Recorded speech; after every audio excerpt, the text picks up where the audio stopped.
없이 얘기를 하고 있었네요. 자, 어떻게 한 주간 여러분 공사가 다망하셨죠? 공사가 다망하지 않으면 좋으련만, 그렇죠? 근데 그냥 평안히라고 생각하는 그 시기를 지나간 어떤 시즌도 있지만, 어떤 경우는 극렬하게 싸우는 시즌이 있습니다. 전쟁을 치르는 또 시즌이 있어요. 그러다가 또 레스트, 안식하는 시기가 옵니다. 우리가 사계절을 보면은 이 계절이 뚜렷이 변화되는 것처럼 하나님이 우리에게 주시는 삶의 그 시즌이 한 번씩 돌아오고 또 돌아가고 또 지나갔다가 다시 오는 어떤 그런 시점들이 있어요. 봄, 여름, 가을, 겨울 끝! 그 다음에 여름 뭐 이렇게 해야 되는 게 아니잖아요. 정상적이라면 봄, 여름, 가을, 겨울이 와야 되는 게 맞는 거예요. 그렇죠? 물론 우리가 아열대 지방이나 이런 데 있으면 그렇지 않겠죠. 우리 모두 아시는 하이람 선교사님 부인 되시는 롤레스 사모님이 우리 이렇게 눈이 내리고 하는 그 사진도 올려놓고 뭐 가을 낙엽 올려놓고 이렇게 할 때마다 루디야 너무 아름다운 시즌이구나 막 부러워 이렇게 하고, 또 눈 내리는 겨울이 와서 너무 추워 또 이러면 이제 또 눈이 내리는 시즌이구나 또 이렇게 말씀을 하세요. 제가 사모님한테 언제 한번 너무 춥기 전에 오세요 이렇게 얘기한 적이 있어요. 그리고 필리핀도 좀 좋은 시즌이 있잖아요 그랬더니 답글을 이렇게 달아주셨어요. 아니 우린 딱 2시즌밖에 없어. 더운 시즌, 더 더운 시즌, 그게 다야. 그래서 제가 막 웃었어요. 진짜 답글에 너무 웃겨가지고 막 하하하하 이렇게 웃었어요. 보통은 이제 아열대성 기후라서 우기, 건기 이런 식으로 나누죠. 근데 제가 그래도 비가 내리는 시즌이 있잖아요 이렇게 답을 하니까 잊었어? 그때가 더러워 이렇게 하시는 거예요. 그래서 또 막 웃었어요. 그러니까 이렇게 사계절을 느끼지 못하는 더운 곳이거나 아니면 계속 주구장창 추위 강추위 이렇게 오는 곳이거나 극단적으로 다른 부류가 있지만 대다수의 나머지 나라들에도 사계절이라는 게 있죠. 우리의 삶의 여정에도 동일하다고 주님 말씀하시는 것 같아요. 먼저 그의 나라와 그의 의를 구하라. 이 찬양을 불렀습니다. 너무 감사했습니다. 저희 금요일날 나눠드렸죠. 우리가 그 말씀을 한번 찾아보도록 하겠습니다. 물론 같은 대목이 여러 군데에서 나와요. 그런데 일단은 처음부터 하나씩 찾아보도록 할게요. 마태복음 6장 33절.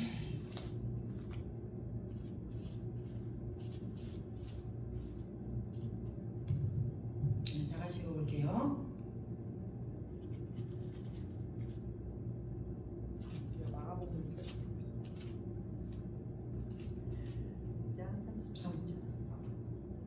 33, 34 시작. 그런즉 너희는 먼저 그의 나라와 그의 의를 구하라. 그리하면 이 모든 것을 너희에게 더하시리라. 그러므로 내일 일을 위하여 염려하지 말라. 내일 일은 내일이 염려할 것이요 한날의 괴로움은 날로 부족하니라. 그래서 내일 보면서 7장 7절 시작.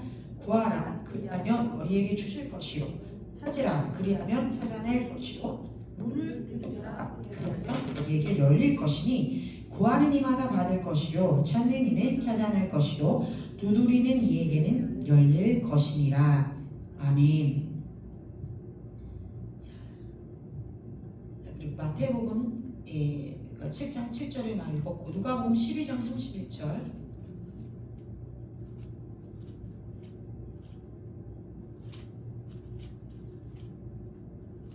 12장 31절 시작. 다만 너희는 그의 나라를 구하라. 그리하면 이런 것들을 너희에게 더하시리라. 아멘. 자, 또 요한복음 15장 7절. 요한복음 15장 7절. 함께 읽겠습니다. 요한복음 15장 15장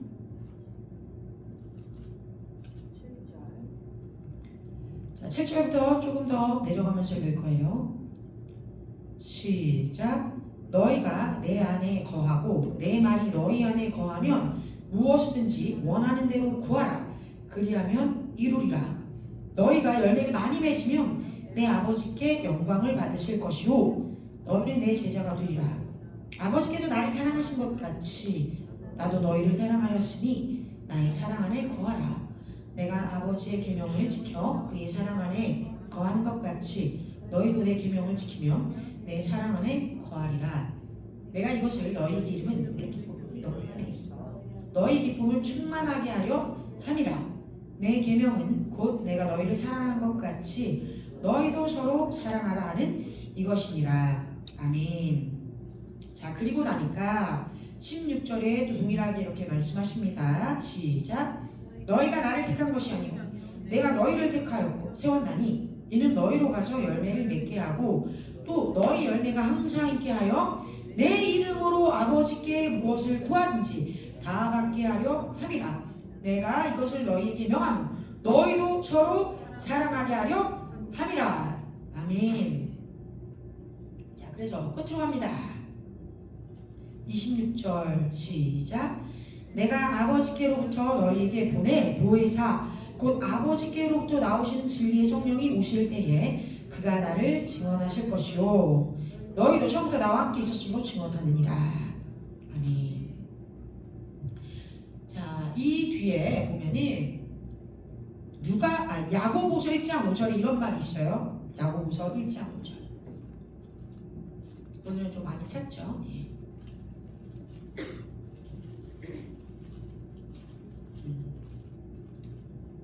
자, 야고보서 시작. 너희 중에 누구든지 지혜가 부족하거든 모든 사람에게 후히 주시고 꾸짖지 아니하시는 하나님께 구하라. 그리하면 주시리라. 누구를 주시니까? 성령님을 주시는 거예요. 결국엔 성령님을 우리에게 주시는 거예요. 하나님께서 이렇게 말씀을 통해서 구하는 것이 결국에는 성령 하나님이심을 말하시고 또 그 성령 하나님을 통해서 우리가 삶 가운데 성령의 열매를 맺어야 한다라고 얘기하죠. 성령의 열매를 딱 한 자로 줄이면 어떤 것으로 끝날까요? 말씀 중에 있었어요. 자, 사랑, 다 같이 사랑. 그렇죠? 네. 모든 열매의 중점은 사랑이고 그 끝도 사랑이에요. 성령의 열매의 마지막은 자기 절제, 인내 이런 것들이 있죠. 인내와 절제. 어떤 경우는요, 우리가 너무 사랑하기 때문에 절제할 때가 필요해요. 사랑하면 모든 걸 다 해주고 싶잖아요. 막 간섭하고 싶고 관여하고 다칠 걸 막 막아주고 싶고 막 이래요. 특별히 부모님으로서는 더 그렇잖아요. 자녀들이 뭔가 어려운 일이 없었으면 좋겠고 덜 상했으면 좋겠고 그런 마음이 제일 크실 거예요. 저는 물론 제 자녀가 없지만 목양을 하다 보니 제가 정말 사랑하는 제자들, 사랑하는 동생들, 사랑하는 성도들 이렇게 있을 때 하나님께 여쭈어서 성령을 구해 그 지혜를 받아 뭐예요? 덜 다쳤으면 좋겠는 거예요. 너무. 그래서 어떤 경우에는 제가 하나님보다 더 앞서서 나쁜 일이 벌어질 걸 미리 방지하려고 애를 막 쓴 적이 있어요. 어떻게든 막 애를 써주고 싶은. 근데 그때마다 늘 저는 한 번은 훔치래요. 혹시 하나님이 이들에게 주시는 어떤 전략이 있는데 내가 그걸 막아서 이들이 받아야 하는 어떤 전략이나 경험을 통한 승리를 내가 못 갖게 하는 건가? 그래서 그 순간에 저를 절제해요. 그리고 기도만 해요. 직접적으로 뭘 얘기하지 않고. 왜냐하면 하나님의 음성을 그걸 또 들어야 되기 때문에. 거기서 뭔가 멈춰야 된다면 그들이 하나님의 음성을 듣고 멈춰라는 것이고, 또 그렇지 않다면 하나님께 구하면서 돌파를 해 나가야 할 것이고, 잘못 들어섰을지라도 하나님을 통해서 그들이 그것을 나와야 하기 때문에 어떤 경우에는 제가 더 깊이까지 관여를 못할 때가 있어요. 어떤 순간에는. 물론 제가 다 맞지 않았을 거예요. 어떤 때 더 적극적으로 막 뜯어 말려야 할 때도 있었을 것이고 뭐 혼을 냈어야 할 때가 있었을지도 몰라요. 그런데 지나고 보면은 하나님이 선하시기 때문에 우리가 그 순간에 다 하나님이 원하시는 대로 혹 하지 못했을지라도 하나님께 집중되어서 오면 지금 소리가 들리는 게 맞나요? 계속 왔다 갔다 하는 것 같은데 하나님께 집중되어서 오면 하나님이 그 길을 듣는 자에게, 보는 자에게, 엎드린 자에게, 겸손한 자에게는 풀어서 상급으로, 승리로 바꿔주신다. 그죠? 그렇습니다. 그럼 듣는 자녀들, 제자들, 그리고 우리 후대에 있는 자들은 또 알아야 돼요. 자녀들은 알아야 돼요. 여러분의 부모가, 여러분의 목회자가, 여러분의 어떤 스승이 하나님의 목소리 안에서 사랑으로 뭔가를 전달을 할 때는 여러분들을 사랑해서 하는 얘기. 여러분들 사랑해서. 그죠? 첫째, 그 목회자나 부모나 어떤 스승이 진짜 이기적이거나 가스라이팅을 하는 그런 정신 나간 사람이 아닌 이상해야 정신 나간 사람이 아닌 이상해야 웬만하면 다 여러분들을 사랑함으로 하는 얘기인 거예요. 물론 그 얘기들이 사람의 지혜에 따라 나온 것이라면 자녀된 자들로 또 성도들로서 그것을 주님 앞에 가져가서 주님 이게 맞나요? 라고 묻고 해결해야 되는 순간이 있을 수 있어요. 해야 합니다. 그냥 덥석덥석 부모님 말이고 목회자 말이라고 받아서 예스하면 안 돼요. 부모님 말씀이어도 목회자 말씀이어도 어떤 큰 스승의 말이어도 성령님께 비추어야 돼. 그래서 그것이 진짜 진리의 말씀이 맞는지 확답받는 시간들이 꼭 필요합니다. 그런데 그게 아니고 무턱대고 저 소리 내가 아는데야 잔소리 같아. 저 소리 내가 아는데야 짜증스러워. 나한테 뭐 하지 말라는 거지. 라고 배격하시는 것은 반항의 영이다. 반항의 영은 그나마 좀 좋게 얘기한 거예요. 반항의 영이 더 깊어지면 뭐다? 사실은 교만의 영인 거죠. 교만의 영. 원수 마귀 사단이 제일 먼저 했던 게 그거 아닙니까? 그러니까 우리가 어떤 선상에 설 것인가? 항상 구하라. 무엇을? 먼저 그의 나라와 그의 의를 구하는 것. 다 같이 먼저 그의 나라와 그의 의를 구한다. 그리하면 이 모든 것들이 나에게 더하여 지리라. 여기서 이 모든 것들이 무엇입니까? 우리의 일상생활에 필요한 모든 것들을 얘기하는 거예요. 하나님이 그걸 모르시지 않는다고요. 그러면서 또 우리에게 말씀하셨잖아요. 염려하지 말라. 한날 일은 그날 염려로 족하다. 내일 일은 너희가 내일 해결하면 돼. 이렇게 얘기 안 했어요. 성경 말씀을 똑바로 알아야 돼요. 내일의 염려는 내일이에요. 내일이 염려할 것이고 그 한 날에 우리가 딜할 수 있는 정도의 분량이 있다면 스트레스가 그걸 끌어당기면 나의 분량을 넘어선 거예요. 하나님도 기뻐하시잖아요. 미리미리 끌어다가 염려를 하고 근심을 하는 것은 원수만 좋게 하는 거죠. 원수만. 이게 지나가면 어떻게 돼요? 공황 장애가 와요. 우울증이 와요. 무기력해져요. 모든 온갖 이상한 정신병들이 다 올 거야. 주님이 주신 것은 우리에게 바른 정신입니다. 바른 정신.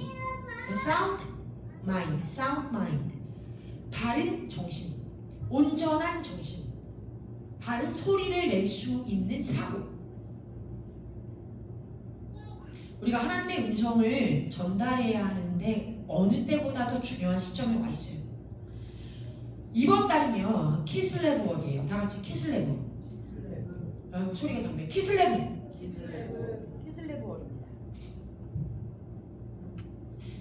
자, 오늘 밤 12월 1일 오늘 밤은 3시 반 30일로 끝나고 이때로부터 키슬레브 1 시작해요.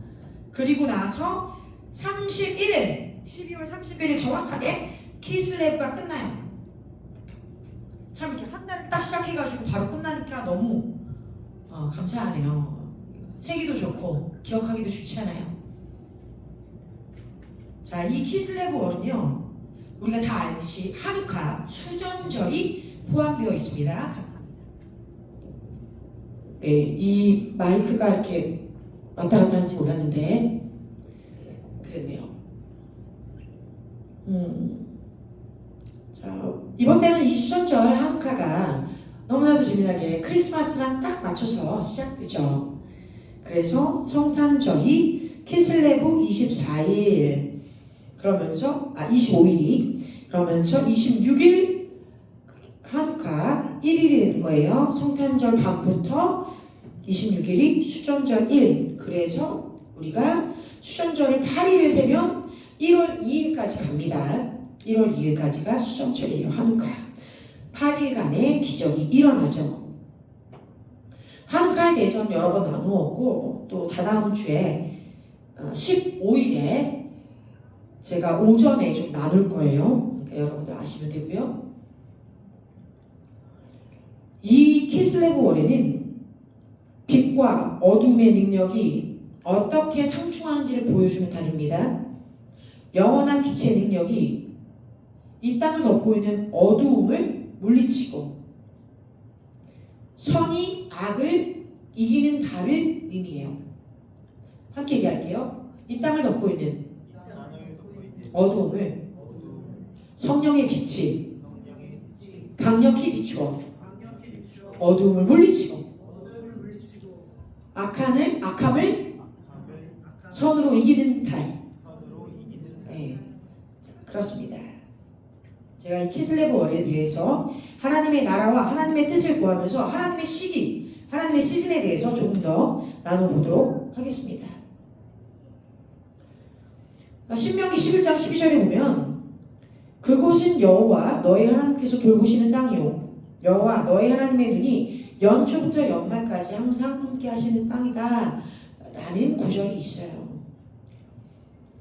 그러면서 우리가 지금 알고 있는 이 키슬레브월이 성도의 초기 교회의 신학이죠. 근데 이게 우리 개신교들은 12월 태양력으로 12월에 섬기고 있어요. 맞이하고 있어요. 그럼 성경의 9번째 달 이 키슬레브월의 소식을 들으면 이런 말씀들이 있습니다. 먼저 느헤미야 1장 1절 하가랴의 아들 느헤미야의 말이다. 제20년 기슬르월에 내가 도성 수산에 있었는데 여기 기슬르월이라고 한 게 키슬레브예요. 자, 표준 성경 표준 세번역에는 예레미야 36장 22절에 그때의 9번째 달이어서 9번째 달 기슬레브월이죠. 왕이 겨울별관에 머물렀으며 겨울이라고 또 명시하고 있습니다. 왕 앞에 불피운 난로가 놓여있더라.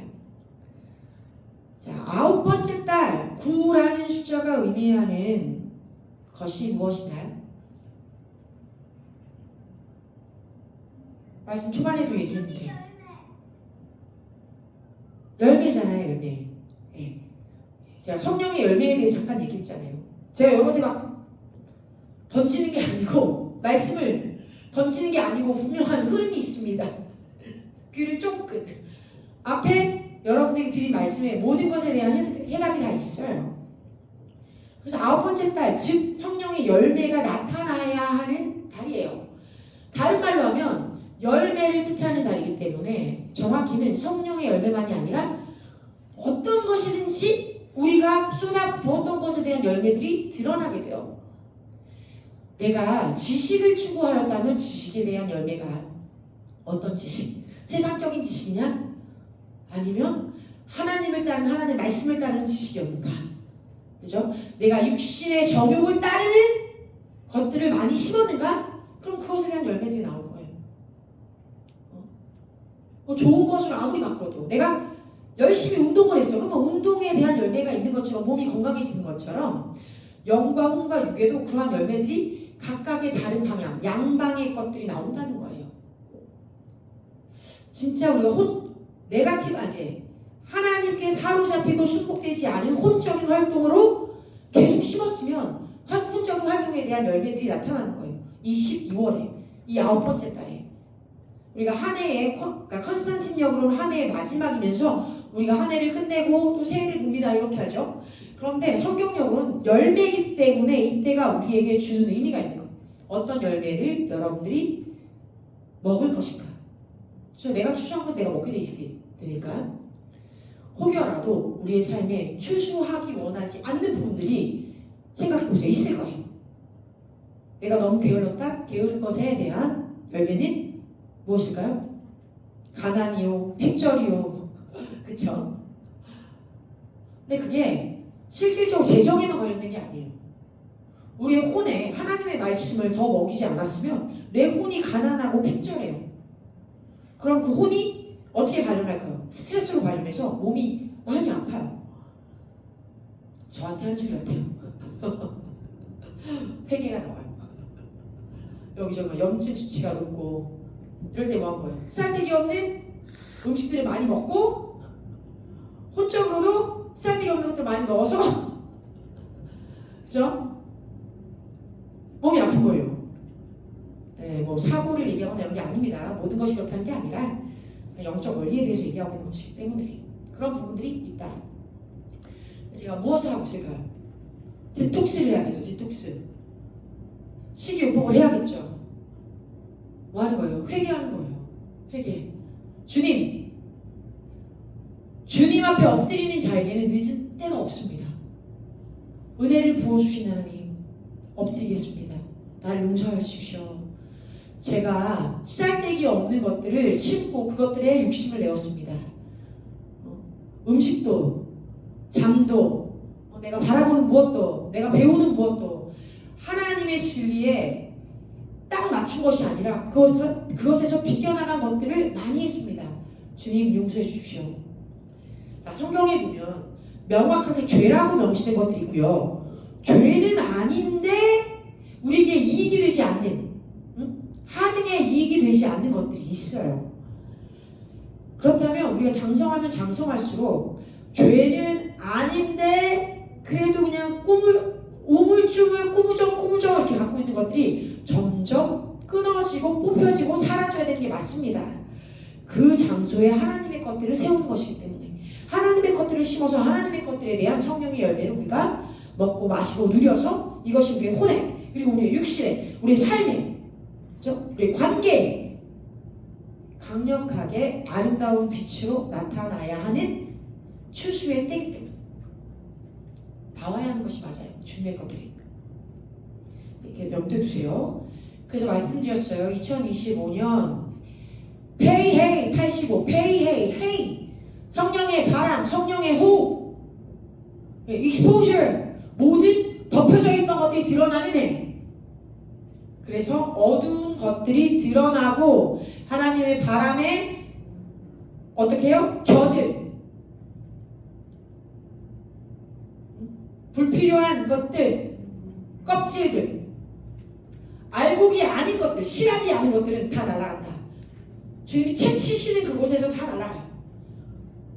알곡만 남는 거예요. 쭉정이는 없어지고 그런 25년이에요. 우리가 좋은 것을 바라는 거죠. 알곡만 남은 거 좋은 거죠. 할렐루야. 그런데 알곡만 남기 위해서 무엇이 있다? 체질이 있다. 체질이 타작마당이 있는 거예요. 타작마당에 있어서 막 곡식이 드디어 맞으면 어떻게 돼요? 껍질이 벗겨지죠. 드디어 맞아서 그런 다음에 그걸 키질을 해요. 그러면 그 높은 곳에서 키질을 할 때 바람이 부니까 바람에 의해서 겨들은 떨어지고 알곡만 남는 거란 말이에요. 성령의 바람은 그렇게 작동해요. 우리가 하나님이 나를 타작하시기 전에 엎드리면 주님이 곡식을 아름답게 놓아두실 거예요. 뭐 타작마당에 안 간다 이런 건 아니지만 그런 건 아니지만 들 얻어맞는 거예요. 말 그대로. 물론 하나님이 무섭고 뭐 이런 형태로 주님을 얘기하고 싶어서 한 것이 아니라 이 세상에 오염된 세상에 우리가 함께 있기 때문에 오염 부분을 확실하게 디톡스해야 되는 게 맞는 거예요. 오염된 나의 사고, 오염된 인본주의, 오염된 지식을 쫓았던 것, 오염된 흥미를 쫓았던 것, 세상의 정욕, 세상의 이익, 이런 것들에 대한 분명한 갈라짐이 우리에게 더 극대화될 거예요. 자, 이 12월 키슬레브 월에 주님께서 내가 분명한 심판을 줄 것이다, 내가 재판한다 라고 하시는 그 시작점인데 어떤 것들을 여러분들 기대하시나요? 주님이 나에게 무엇을 물으실까? 너는 진정으로 사랑했느냐? 나를 사랑하느냐? 내가 너를 사랑하는 것처럼 사랑하고 있느니? 너도 너의 이웃을, 너의 상대방을, 그죠? 뭐 부부든 자녀든 부모든 이웃이든 교인이든 직장에 있는 같은 직업군에 있는 자들이든 동료든 누구든 나를 사랑하듯이 나의 사랑을 가지고 너를 사랑할 뿐만 아니라 너의 몸을 사랑하듯 그 이웃의 몸을 사랑했느냐? 원수를 분명히 용서했느냐? 모르시겠다 하시는 거죠. 오늘 아침에 이제 아버지랑 자리에 앉아서 아침을 이렇게 먹는데 저희가 많은 걸 먹지 않아요. 저도 아침 막 차리고 그런 사람도 아니고 달걀 2개 삶아놓고 나토 하나 놓고 그 다음에 사과 깎아서 두고 쉐이크 같은 거 하나 단백질 파우더 쉐이크 간단하게. 근데 그걸 먹는 중에 저희 아버지가 뭔가 막 얘기를 하세요. 저는 아침에 보통 많은 걸 나누는 걸 힘들어요. 정신도 사실 별로 깨어있지 않고 죄송한 말인데 준비하고 나가는 게 바쁜 사람이야. 근데 우리 아버지는 일찍 일어나셔서 성경도 읽으시고 뭔가 준비를 해.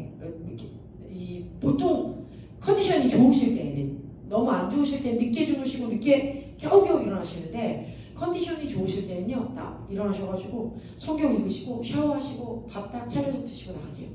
근데 오늘이 그런 날이었어요. 아버지가. 아버지 뭐가 정돈이 된 거예요. 그래서 저한테 무슨 얘기 막 하십니다. 이런저런 얘기를. 저희 반응이 어땠을까요? 나는 정말 이 얘기를 좀 듣고 싶지 않은데 왜 이 아침부터 주일 아침부터 이런 얘기를 나에게 하실까? 너무 괴롭다.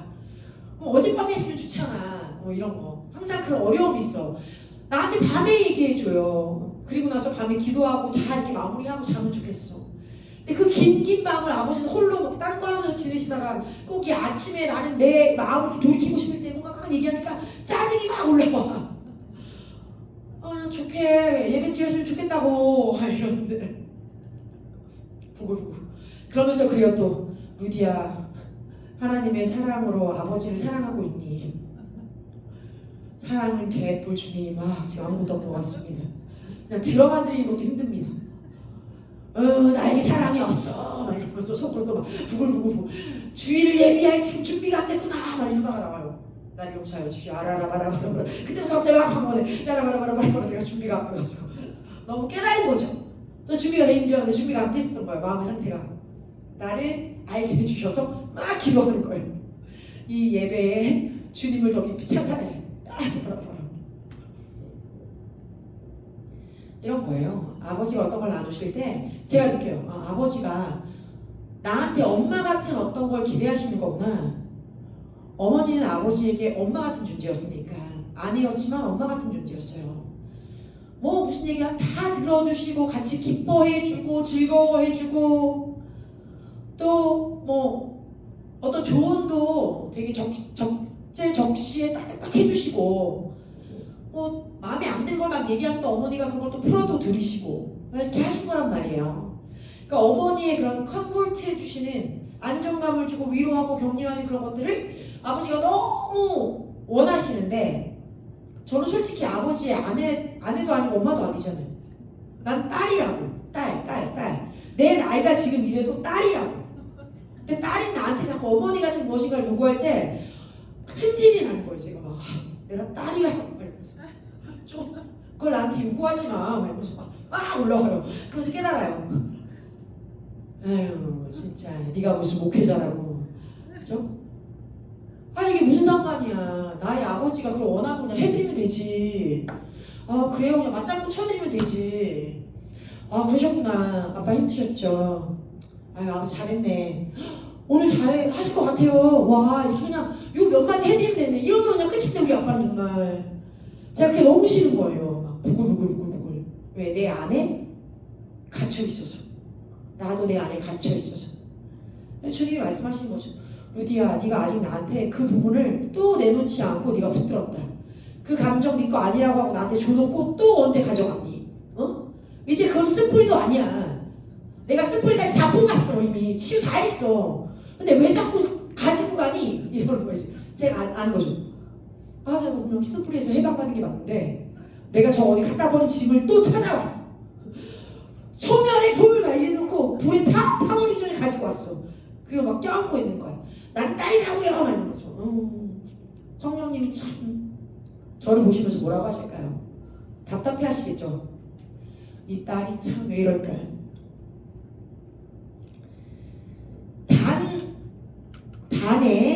단 지파의 달인데요. 단은 재판하다 판관이라는 의미예요. 그러니까 하나님이 저의 마음에서 이렇게 말씀해 주시는 걸 들으면 주님이 거기서 은혜를 주시는 거예요. 근데 이걸 지나면 어떻게 해요? 주님 판단을 내려주십니다. 판단이 강해지면 어떻게 재판하시는 거예요. 심판. 하나님이 나를 때리려고 하시는 게 아니라 말씀하시는 거죠. 네가 지금 이 순간에 여기서 문을 원수에게 닫고 나에게 나와서 나와 함께 있으면 너는 보호받는 건데 그렇지 않으면 네가 나의 선에서 나의 보호에서 나갔기 때문에 원수가 너에게 저주를 준다.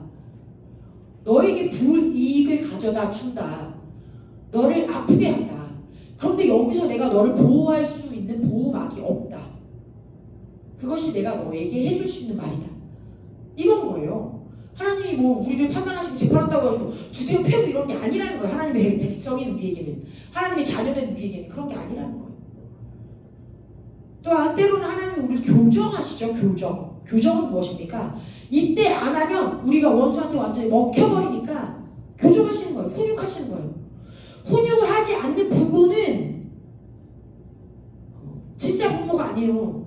훈육을 하지 않는 부모는 진짜 부모가 아니에요. 다른 훈육이 있어야 아이들이 더 큰 문제에 있어서 분명한 결정을 할 수 있어요. 다른 결정을 내릴 수 있어요. 아이들이. 다른 훈육이 없으면 아이들이요 견디지도 못하고 지구력도 없고 인내도 없고 이기적이고 자기만 알고 찡찡거리고 어떻게 돼요? 세상을 이길 수가 없어. 그 어떤 근력도 없는 아이들이기 때문에. 사회 안에 왜 모든 것이 자기 중심으로 돌아가지 않는지에 대한 아주 허탈한 마음이 올 거예요. 아이들이 훈육이 제대로 안 되면. 사회는 자기 중심이 아니야. 그죠? 서로가 서로 안에 함께 가는 것이 사회예요. 자, 그래서 단으로 돌아가면 단은 이런 말이 있어요. 이스라엘 한 지파같이 그 백성을 심판하리로다. 단을 어떻게 얘기했냐? 길의 뱀이요 첩경의 독살이로다. 말굽을 물어서 그 탄자로 뒤로 떨어지게 한다 라고 예언이 되어 있어요. 이 말은 다른 어떤 지파 못지 않게 열심히 그리고 교활하게 이스라엘의 적과 싸워라 이런 얘기예요. 싸워라. 누구와? 이스라엘의 적과. 모세의 축복에서 바산에서 뛰어나오는 사자 새끼로 단이 비유되고 있어요. 출애굽 때 이 지파의 장정이요 62,700인이었는데 가나안에 들어가기 전에는 64,400인으로 증가했어요. 다윗 시대에 아직 12지파 안에 있었지만 그 후에 그 이름이 완전히 사라진 지파가 단입니다. 그래서 계시록 7장에도 이 단 지파는요 빠져 있어요. 다 같이 단이 마지막에 살아남지 못했다.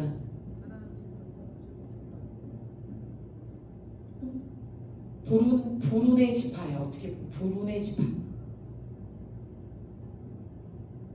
뭐라고요? 마지막 계수의 단이 있지 못했다. 근데 이제 이거는 이제 뭐 그렇다더라 하는 말인데요. 앞으로 얘기할 거는 이런 말이 있습니다.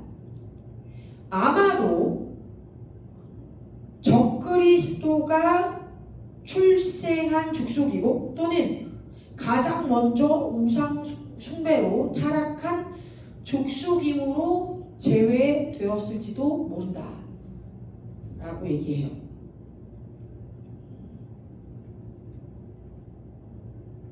참 무서운 부분들인 거죠. 자, 오홀리압과 삼손이 재미나게도 이 지파의 사람들입니다. 그러니까 하나님은 원래 모든 백성, 모든 생명에게 위대한 임무, 위대한 사명, 위대한 부르심 주셨어요. 그러니까 단이 사라지기 전에는 아주 위대한 지파였던 거예요. 이스라엘을 분명히 살릴 수 있는 그런 아주 전략적이고 어떻게 보면 교활하다라고까지 할 만큼의 그런 능력을, 싸울 수 있는 능력을 가진 지파인 거예요. 구원할 수 있는 지파인 거죠. 누구? 오홀리압과 삼손. 다 크게 이제 삼손 같은 벌써 사사로서 큰 명성을 나중에 날렸죠. 죽음으로써 날렸지만 단 지파 자손이 기업으로 얻은 땅은요. 아얄론이에요. 소라 아얄론. 에그론, 엘디게, 욥바 등의 맞은편 지경까지였어요. 레센을 쳐서 지경을 더욱 나중에 확장했다고 합니다. 드보라 시대에는 그 시에 단은 배에 머무름이 어쩌미뇨라고 말해요. 그러니까 이게 단의 영토가 해안선까지 연장이 되었었구나라는 걸 알 수 있다는 얘기죠. 단 자손이 모든 땅을 차지하지 못하고 아모리 사람에 의해서 산지로 나중에 쫓겨나요. 좁은 산지에 국한된 그들이 팔레스틴 북쪽 끝까지 정탐꾼을 보낸 다음에 라이스 성읍에 이방인이 살고 있는 땅을 발견해요.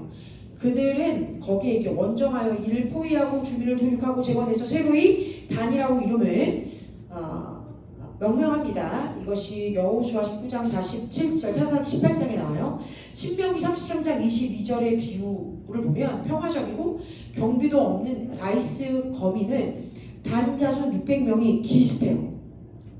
뭐라고요? 평화적이고 경비도 없는 라이스 거주민이 있는 곳을 단 자손 600명이 기습해요. 좋은 이미지, 나쁜 이미지 참 교활하기 짝이 없죠. 자, 그런데 이 때를 통해서 주님 우리에게 얘기하시는 거예요. 너희가 나에게 붙들려서 나의 재판관, 나의 판관으로 나의 원함을 풀어내면 내가 너희를 일으킨 용사가 되게 할 것이고 너희가 너희 머리 믿고 너희 인본주의적으로 너희의 인간적인 유익을 위해서 내 말이 아닌 너희 것들을 가져가 버리면 너희는 말 그대로 그냥 교활한 뱀밖에 안 돼. 이렇게 되는 거예요. 교활한 뱀. 교활한 뱀은 어떻게 되는 거예요? 예수님의 발로 머리가 쪼개져요. 그렇죠? 주님께 붙들리면 사자의 새끼로 함께 용맹하게 표효하는 것이고 아니면 이스라엘을 위해서 싸워야 될 자가 원수한테 붙어서 있다가 원수처럼 머리 찍혀서 사라진 전멸한다는 거죠. 자, 우리가 다시 한번 이 시기에 하나님의 원하심을 가지고 우리가 세상을 바라보면서 사랑으로 외치고 전하고 보이고 변화시킬 수 있는 능동적인 판관이 될 것이냐 아니면 진짜 단의 말로처럼 주님의 계수에도 들어가지 못하는 그냥 성도가 아닌 교인으로 쓰러져 가는 걸 볼 것이냐 좀 제가 강한 어조로 말했습니다만 그건 새겨봐야겠죠. 금요철야 때도 얘기했지만 분명히 이 시기가 지금부터 시작해서 2025년이 내적 치유가 굉장히 많이 일어나는 시기일 거다라고 말씀을 드렸어요. 각 사람이 내 안에 있는 어려움들, 많은 혼의 레이어들을 다 하나씩 주님이 끄집어 보게 할 때 피하지 마세요. 라고 피하면 안 돼. 더 늦어져. 마음이 쓰라리고 아프고 짜증나고 화나고 자존심 상해도 직면해야 돼. 직면하고 하나님 앞에 엎드려져야 돼요. 아 이게 나구나. 아 내가 이렇구나. 내가 이밖에 안 됐구나. 아 아직도 안 고쳐졌구나. 아 그럼 어떻게 해 그냥 이러고 끝나면 안 되죠. 도와주세요 주님. 도와주세요. 나를 치유해 주세요. 내가 주님께 더 가까이 가길 원합니다. 나를 회복시켜주세요. 여기서 내 삶이 끝나지 않습니다. 여기서부터 저는 또 새롭게 시작합니다. 제가 더 장성하고 강건해질 수 있도록 주님 나를 불러주셔서 감사합니다. 지금이 내가 더욱 온전해질 수 있는 시기라. 할렐루야. 감사합니다 하고 받으시란 말이에요. 아멘. 그런 때가 될 거예요. 그래서 이때를 통해서 우리가 하누카, 빛의 절기, 기적의 절기, 하나님의 엄청난 그 기름의 축복이 있는 이 시기에 우리가 누리고 그것을 맛보고 또 나누고 즐겨하는 그런 날들이 될 것인 줄로 믿습니다. 아멘. 예, 봉헌절이나 이런 부분들에 있어서 다음에 더 얘기를 드리도록 할게요. 그렇습니다. 오늘 여기까지고요. 우리가 말씀을 읽을 때 먼저 그의 나라와 그의 의를 구하라. 두드리라 그리하면 열릴 것이요 찾으라 찾으리라. 구하라 그리하면 찾을 것이다. 무엇을?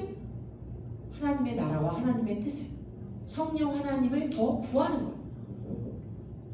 우리는 구하라 그리하면 주실 것이요를 뭐든지 다 구하는 줄 알아요. 근데 성경의 끝은 그게 아니에요. 구하는 것은 하나님께 지혜를 구하고 성령을 구하는 거예요. 그러면 한없이 부어주신대요. 성령 하나님 한없이. 우리는 한없이 부어주신 성령님을 받으면 나머지 이 땅에서 필요한 것들이 오는 거예요. 딸려오는 거예요. 딸려오는 거예요. 우리에게. 물론 제가 우리에게 필요한 것들을 주님께 아뢰거나 도구하거나 서로를 위해서 중보하지 말라는 얘기를 한 게 아닙니다. 우선순위를 잘하자는 거죠. 다 같이 우선순위를 바로 하자. 네, 조금 더 크게 하겠습니다. 우선순위를 바로 하자. 자, 우리 향리 오른손 들고 우선순위를 바로 하자. 자, 맞습니다. 자, 우리 모두 다 같이 양손 들고 우선순위를 바로 하겠습니다. 그죠? 그래서 먼저 그의 나라와 그의 의를 구하고 성령 하나님을 구하여 받으면 그것을 통해서 그 이후의 것들을 주님께 올려드리는 거예요. 주님 이런 게 있어요. 아시죠? 이런 것이 필요합니다. 함께 기도합니다. 주님의 나라가 있기 때문에 우리가 주님의 나라를 위하여 가고 있기 때문에 주님의 뜻 안에 있기 때문에 이것이 이루어지는 것이 맞습니다. 주님 하고 선포하고 구하고 또 이것들에 대해서 주님께 감사함을 올려드립니다. 우리의 싸움은 혈과 육이 아니오, 그죠? 정사와 권세, 영적인 것이죠. 이 영적인 영계에 있어서의 싸움, 치를 수 있는 최고의 무기는 사랑과 찬양과 감사입니다. 아멘. 다 같이 사랑과 찬양과 감사다. 이렇게 좋은 무기가 어디 있어? 없어. 자, 그렇죠? 사랑은 예수님이 내게 오셨으니까 사랑이 있는 것이고, 찬양과 감사는 의지적으로 하는 것이에요. 의지적으로. 찬양하고 싶으니까 찬양하고 감사가 될 만하니까 하고 이런 게 아니고, 감사 안 나올 때 감사를 하는 것이고, 찬양할 수 없을 때 찬양하는 거예요. 아멘. 그래서 진짜 무기예요. 진짜 중보자들의 첫 번째 우선순위가 뭐예요? 찬양과 감사로 시작하는 기도죠. 내 어떠함 때문에, 내 어떤 어려움 때문에 기도하는 건 중보가 아니에요. 다른 누구요? 어떠함 때문에, 어려움 때문에 기도하는 건 중보가 아니에요. 하나님의 나라와 뜻을 이루려고 하는 게 중보예요. 할렐루야. 우리가 아는 것이지만 다시 한번 짚어보는 시간이었습니다. 오늘 이번 한 주도 좀 뜻깊은 것 같아요. 이 12월 1일이 주일이고, 그죠? 또 키슬레브 이 9번째 달이 또 시작하는 시점에 있고, 수전절이 있는 달이에요. 수전절이 무엇이에요? 하나님의 성전을 수복한 때예요. 수복. 원수에게 뺏겼던 것을 되찾아서 성전을 깨끗하게 했던 것, 그게 수전절이에요. 주님께 다시 바쳐드린 것, 성전을 바르게 바쳐드린 것, 우리의 마음을 주님께 다시 바쳐드리는 때인 거예요. 지금이. 할렐루야. 예, 제가 막 이렇게 이런저런 했지만 여러분 늘 아시죠? 제가 소리를 내는 것은 다 나 들으라고 하는 얘기인 거, 나 들으라고, 루디아 들으라고 하는 설교가 여러분의 너 그렇게 해가 아니라 저의 설교는 다 나부터 잘하자 이런 설교니까 그렇게 알아주시고요. 제가 정말 원하건대 어느 순간인가 사도 바울처럼 내가 이만큼 했으니 너희들도 이만큼 해, 나도 이렇게 했으니 너희도 이렇게 해, 뭐 이렇게 좀 주장할 공고하시는 때가 왔으면 좋겠어요. 내가 이겼으니 여러분도 이기세요. 이렇게 강력하게 권고할 수 있는 그런 설교가 저에게도 나오는 때가 왔으면 좋겠습니다. 할렐루야. 분명히 올 줄로 믿습니다. 그래서 한 주 또 승리하시면서 보내시고 저희 이 12월 달에 우리 25일 오전 11시, 그러니까 여기 10시 반까지 오는 거죠? 예배 드릴 거예요. 그리고 1월 1일, 우리 1월 1일이 언제인가? 또 수요일이네, 수요일. 그죠? 그러면 화요일 밤 11시 반부터 새벽 한 1시 반까지 송구영신이 있습니다. 잊지 마세요.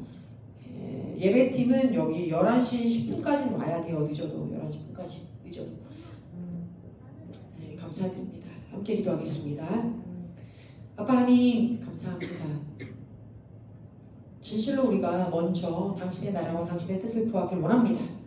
계속해서 주님이 주시는, 주님이 말씀하시는 예수 그리스도 당신을 알아가고 하나님을 만나고 당신을 깨달아 알고 함께 살아가 누리는 삶이 되기를 원합니다. 이것을 통해 우리 삶 가운데 하나님이 기뻐하시는 성령의 열매로 가득한 한 달이 될지어다. 주님 앞에 우리를 재정비하여 우선순위가 바뀌지 않고 어떤 순간이든 그 우선순위를 지킬 수 있는 우리 모두가 될 것임을 이 시간 우리 주 예수 그리스도의 이름으로 강력히 축복하며 선포하노니 주의 말씀에 주의 나라에 성령의 원하심에 정렬받을지어다. 천구나 우리를 지키며 함께 운행할지어다. 원수의 견고한 진들을 무너뜨리며 하나님의 말씀 가운데 은혜의 빛 생명의 강 주의 능력이 우리 안에서 풀어지는 역사가 있을지어다. 감사드리며 우리 주 예수와의 이름으로 축복 선포하노라. 아멘. 아멘. 예, 말씀은 끝냈고요. 제가 잠깐 그냥 어제 있었던 일을 조금 나눠드리고 싶어요. 제가 어제 수원에 있는 동신교회라는 데를 다녀왔어요. 그 동신교회는 제가 말씀을 찾아서 읽어드릴게요.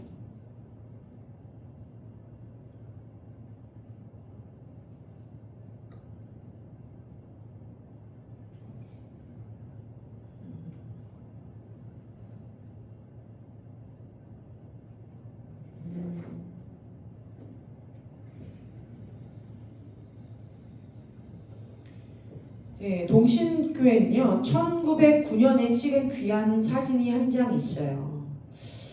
자, 이 사진은 어떤 사진이냐면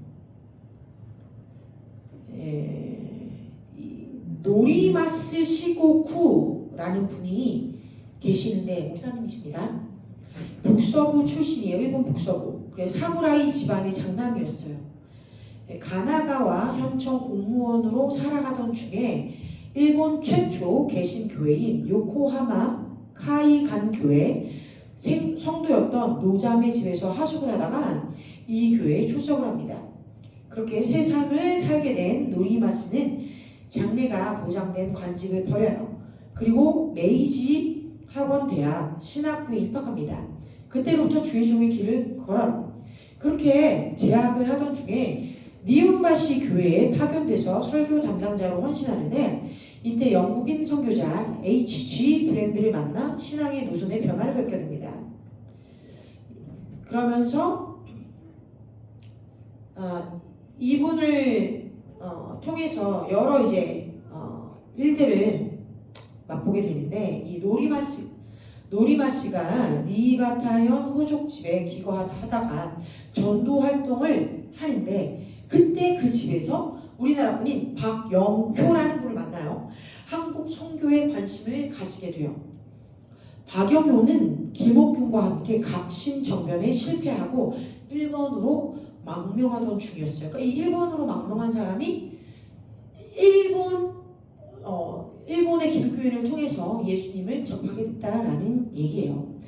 자, 이후에 명성왕후 시해 사건이 일어났을 때, 명성왕후 시해 사건, 청일전쟁 후에 조선에 비참한 사건이 있었죠. 근데 그게 바로 명성왕후 시해 사건이에요. 근데 그것을 노리마스가 듣고 너무 가슴이 아팠대요. 그래서 조선의 이 비극적인 상황을 그리스도의 사랑으로 치유해야겠다라고 하는 신앙적인 결단을 하게 되어서 이 조선 땅을 밟게 됩니다. 그래서 노리마스 상이 1897년 12월 11일에, 자 12월이에요. 12월 11일에 고베를 출발해서 27일 밤 제물포항에 닿습니다. 자 11일 고베 항구를 떠났어요. 근데 제물포항에 27일에 도착해요. 이 백길이 얼마나 길어. 고생하셨어요. 강추위에 한강물이 얼어붙어 있는데 이 운항이 중단돼서 말을 빌려가지고 서울로 진입해요. 진곡의 한옥에 짐을 풉니다. 그리고 나서 이때로부터 한국어를 배워요. 그리고 전도를 해요. 이렇게 막 하면서 서울 노방전도에 힘을 쓰던 노리마스라는 분이 나중에 브랜드 부부가 이듬해 한국에 찾아와서 함께 만나서 이 한국에 전역을 다니면서 막 전도를 하시다가 수원에 오시게 돼요. 그래서 이 수원에 이주하게 됐는데 그 이유는 노방 전도 중에 수원 출신인 성도 한 사람을 만나게 됐는데 그분이 부탁하게 된 거예요. 우리 수원에 와서 복음을 전해주세요. 이렇게. 그래서 기독동신회와 폴리머스 형제단 교회, 이 일본에 왔던 이 브랜드 부부가 폴리머스 형제단 교회에 소속이에요. 이분들이 이 수원에 와서 뿌리를 내리면서 한국 사람들을 만나고 민비가 시해된 것을 일본인으로서 참여합니다 라고 하면서 용서를 구해요. 일본 사람. 여러분 상상이나 해보셨어요? 1900 초예요 이게. 그때 회개를 하고 만나는 사람마다 엎드려서 무릎을 꿇었대요. 무릎을 꿇고 엎드렸대요. 대단한 거예요. 이거는 이 시대에 있을 수 없는 일인 거예요. 근데 이분이 기독교인의 사랑을 가지고 막 그렇게 하셨던 거예요.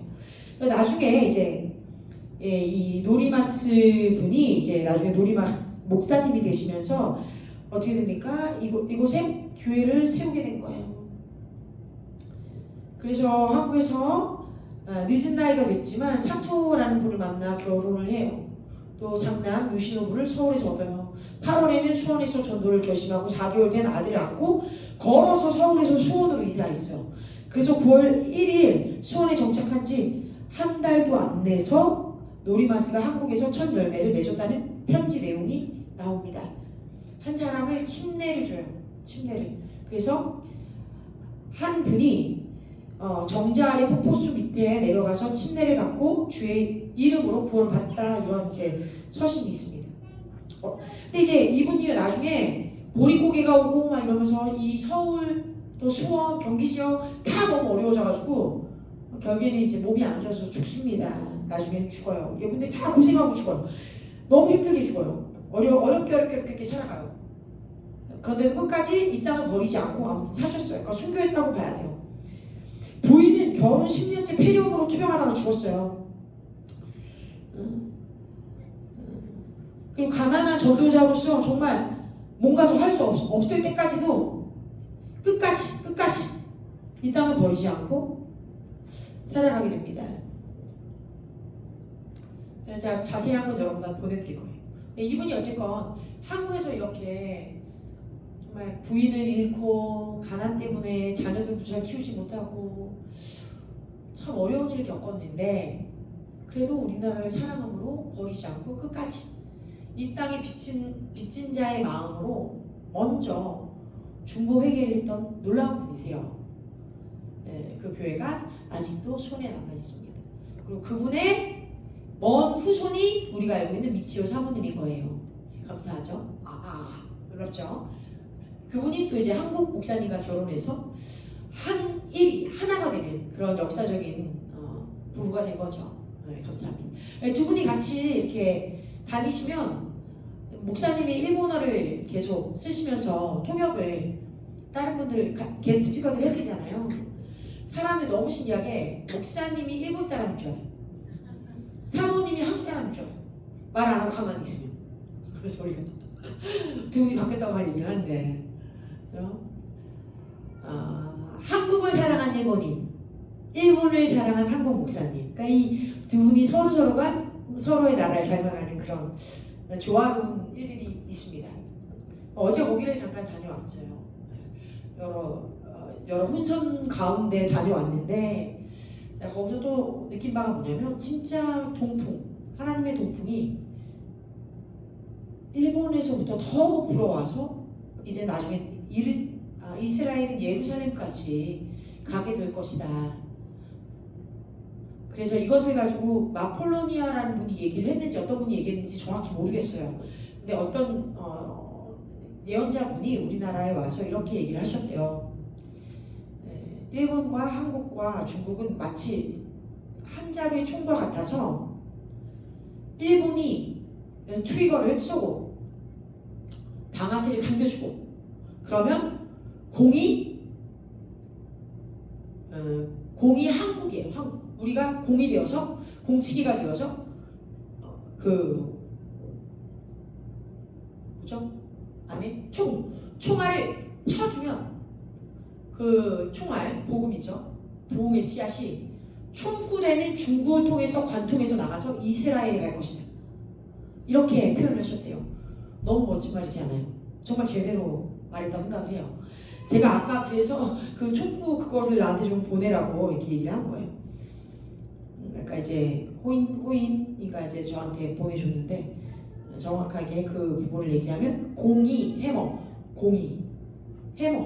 영어로 해머라고 되어 있는데 우리가 트리거를 방아쇠를 당기면 어떻게 돼요? 탕친 그 부분이 있죠. 그걸 영어로 해머라고 하고 우리나라 말은 공치기 이렇게 나와 있대요. 그러면 그게 치면서 총알이 날아가게 되죠. 뭘 통해서? 중국이란 나라를 통해서 파이프. 한중일이 얼마나 중요한지 모르겠어요. 연합이 매우 중요합니다.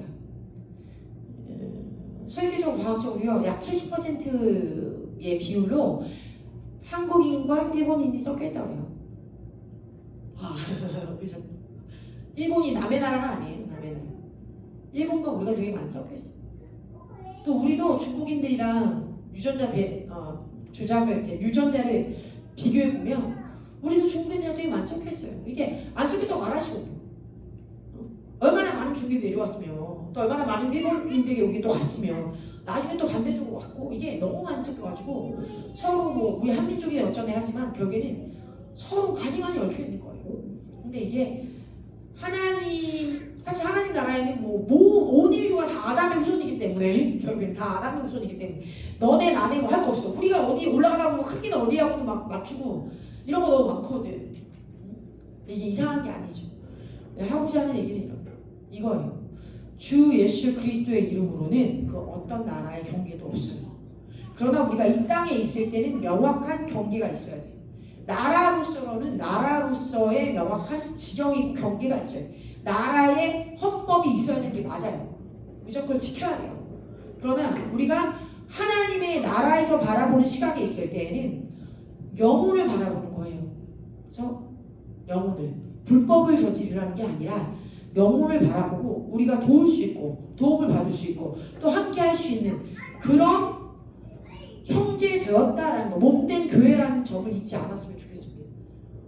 일본을 미워하다 끝날 게 아닌 거. 우리도 일본에 잘못한 게 너무 많지, 무지개로 많지. 제일 가까운 것 중에 하나가 뭐예요? 하다못해 몽골이 일본을 이제 점령하려고 내려온 적이 있는데 그때 우리나라 사람들을 앞세웠어요.